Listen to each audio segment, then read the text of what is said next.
আমি বলবো যে ক্লাস 6 থেকে 6 এর বই ঘাটাঘাটি করলে ওখান থেকে 6, 7, 8, 9, 10 যেভাবে করে আসে একদম যদি ওভাবে করে আসা যায় তাহলে সবচেয়ে বেস্ট হয়, কিন্তু সময়ের যে সময়টা থাকে না, বেঁধে দেওয়ার সময় এর মধ্যে প্রিপারেশন নেওয়াটা টাফ হয়ে যায়। তার মানে আপনি বলতে চাচ্ছেন যে মানে যারা একদম ম্যাথের বেসিকে যাদের সমস্যা আছে তাদের আসলে 1 বছর আগে থেকে একটা টার্গেট নিয়ে অনেক মোটামুটি একটা লম্বা সময় নিয়ে হচ্ছে ম্যাথের বেসিকটা ঠিক যদি করা সে উচিত। সেটা না পারে তাহলে তাকে অন্য কোনো সাবজেক্টে সেই গ্যাপটা ফিল আপ করে ফেলার চেষ্টা করতে হবে। সেটাও আবার টাফ, কারণ হলো যে সে ম্যাথে প্রিলিমিনারিতে 15 মতো একটা মার্কস আর রিটেনে হচ্ছে মোটামুটি 50 মতো একটা মার্কস, তো এটা তো হিউজ। এখন সে যদি এখানে পিছায় থাকে তাহলে অন্যান্য দিক দিয়ে আসলে আগানোটাও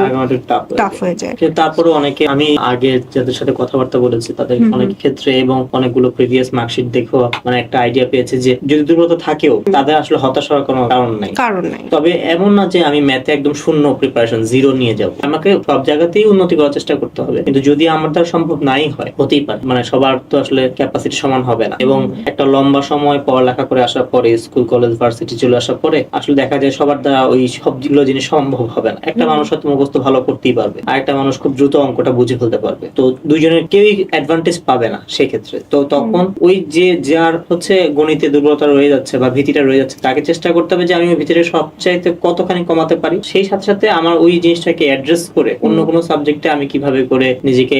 অন্যদের থেকে নিয়ে আসতে পারি, ওই গ্যাপটা যাতে আমি মেক করে ফেলতে পারি, ওই পথটা আমাকে তৈরি করে রাখতে হবে। মানে মোটামুটি আপনার সাজেশন হচ্ছে কেউ যদি অ্যাকচুয়ালি অঙ্কে দুর্বল থাকে তাহলে এটাকে তার প্রথমেই একটা উইক পয়েন্ট হিসেবে নির্ধারিত করা, এবং এই উইক পয়েন্টটা বা এই গ্যাপটা ফিল আপ করার জন্য তার অনেক আগে থেকে হচ্ছে একটা স্ট্র্যাটেজি মেক করা, যে আমি আসলে এখানে কত মার্কস চাচ্ছি। একটা পরীক্ষাও দিয়ে দেওয়া যেতে পারে তার জন্য, যে হচ্ছে আমি পরীক্ষা দিয়ে দেখলাম যে আমি আসলে ম্যাথে কত পাই, এটা দেখে তারপর আমি ডিসাইড করলাম যে আমি যদি আমার ম্যাথে এত গ্যাপ থাকে এটা ফিল আপ করার জন্য আমার কি লাগবে আর কি।